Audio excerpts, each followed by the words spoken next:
بسم الله الرحمن الرحيم. إن شاء الله اليوم درسنا الدرس الثالث في مادة محاسبة إدارية، نقطة التعادل. بالأمس درسنا نقطة التعادل بالحجم أو بالكمية، والآن نقطة التعادل بالقيمة أو بالسعر. بالقيمة أو السعر، والمقصود في ذلك يعني يساعدنا في اتخاذ القرارات. مثلا عندما نفتح مشروع، متى سنربح أو كم المبالغ التي يجب أن نحصل عليها من بعدها نحصل على ربح، أو ما هي المبالغ الإيرادات التي ستصل إلى حسابنا وتكون نقطة فاصلة، يعني من بعدها سنربح، وإن قلت هذه المبالغ عن هذه النقطة سنكون خسرانين، أو نصل لهذه النقطة نفسها تماما نكون في تعادل. يعني إيش؟ ما خسرناه أو ما صرفناه حصلنا عليه. هذا الأسئلة أو هذه القرارات يجب عليه السؤال عليها بقانون بنقطة التعادل، إما بالحجم أو بالقيمة. والفرق ما بين الحجم أو القيمة أو الحجم، مثلا حجم الإنتاج أو كمية الإنتاج، العدد، كم كرتون تنتج. أما القيمة، كم قيمة كراتين نبيعها حتى نحصل على تعادل، يعني ما صرفنا ما حصلنا عليه، أو ما صرفناه حصلنا عليه. هذه الأسئلة أنت كمستشار في المحاسبة قد تواجهك هذه الأسئلة.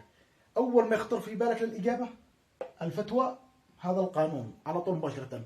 وهذا القانون لكي كما قلنا تسأل الذي سوف يستشيرك، تقول له إيش؟ كم مقدار التكاليف الثابتة؟ كم سعر بيع المنتج لديك؟ كم التكلفة المتغيرة للوحدة الواحدة؟ تسأله هذه الثلاث الأسئلة، ثم تعمل عملية قسمة وطلعت له العدد بالحجم، أو تضرب بالقانون الثاني الحجم هذا اللي بيطلع كمية التعادل أو حجم التعادل، تضربه بسعر البيع يعني بكم يبتاع بالسوق وطلع لك القيمة. ما فيش أي إشكالية. إذا نقطة التعادل بالقيمة تعتمد أول شيء إيش؟ على الحجم التعادل أو كمية التعادل، بدي استخرجها ثم ضربها في سعر البيع، كم سعره في السوق، ويطلع لك قيمته في السوق. إذا تركز، احنا نكرر مرة أخرى، ضروري ما يكون القوانين الموجودة لدينا عبارة عن نستخدمها في الاستشارات أو في الواقع العملي. إذا هنا من متى سنربح، أو متى سنخسر، أو متى سنكون متساويين، يعني ما صرفنا ونكون متساويين. الإجابة عليه بهذا الجانب. نلاحظ كالتمرين في المحاضرة السابقة، اليوم نفس المحاضرة بس نزي نحسب نقطة التعادل بالقيمة. مثلا قال منشأة استفسرته، يعني في إحدى المنشآت تحملت تكاليف ثابتة مقدارها 60,000 ريال، وكانت التكلفة المتغيرة للوحدة الواحدة، يعني لما نصنع قلنا القلم هذا كان الوحدة الواحدة منه من بلاستيك ومداد كانت 6 ريال. قيمة بيعها بالسوق ب10 ريال. أما التكاليف الثابتة، تكاليف إيجار، كهرباء، تلفون، كذا كذا من هذه التكاليف صرفناها وليس داخلة في تصنيع القلم، وإنما بطريقة غير مباشرة. جمعنا قلنا إيش؟ أول حاجة نحسب نقطة التعادل. نقطة التعادل التكاليف الثابتة كم كانت؟ 60,000 قسمة سعر البيع، سعر بيع الوحدة، سعر بيع القلم من 10 ريال الوحدة الواحدة. وسعر البيع أو التكلفة المتغيرة، يعني قيمة البلاستيك والمداد الداخل في التصنيع وإيجار العامل أو الآلة التي صنعت، سيكون إيش؟ مثلا طلع عندهم في الواتير أو في الحسابات 6 ريال، الذي يساوي إيش؟ قلنا 60,000 قسمة 10 ناقص 4 6 يساوي 4. طلع معانا 60,000 قسمة 4 بكام؟ 15,000 وحدة. يعني هذه الوحدة إما قلم، كرتون، باب، نافذة، لمبات، هكذا، يعني أي وحدة هي من وحدات الإنتاج. هذا إيش من حيث الحجم، يعني كم العدد؟ 15,000 وحدة، 15,000 كرتون، 15,000 قلم، هكذا على حسب المسألة. الآن احنا يقول إيش؟ نقطة التعادل بالقيمة مش بالكمية، بالقيمة يعني بالريال. كم؟ بالريال أو بالدولار أو هكذا. على طول هذا 15,000 تضربه بسعر البيع، يعني أنت انتجت 15,000، اذهب بيعها. لما تبيعها من كم سعر البيع؟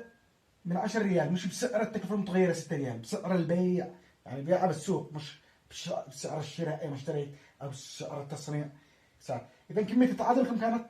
15,000، صح؟ سعر البيع نقول عن سعر البيع كم قلنا؟ اللي هو هذا كم؟ 10. إذا 15 وحدة أو 15 قلم بعنا من 10 بكم شكون؟ ب150 ألف ريال.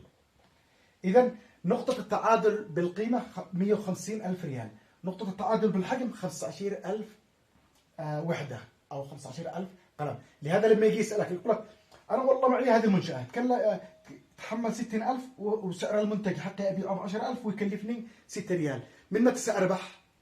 تقول له أنت سوف تربح بعد ما تبيع ب 150 ألف، أو بعد ما تنتج وتبيع 15 ألف قلم. تمام. أما أو كذلك تقول له مثلا، نقول لي متى سأخسر أنا ما هي فترة الخسارة حقي؟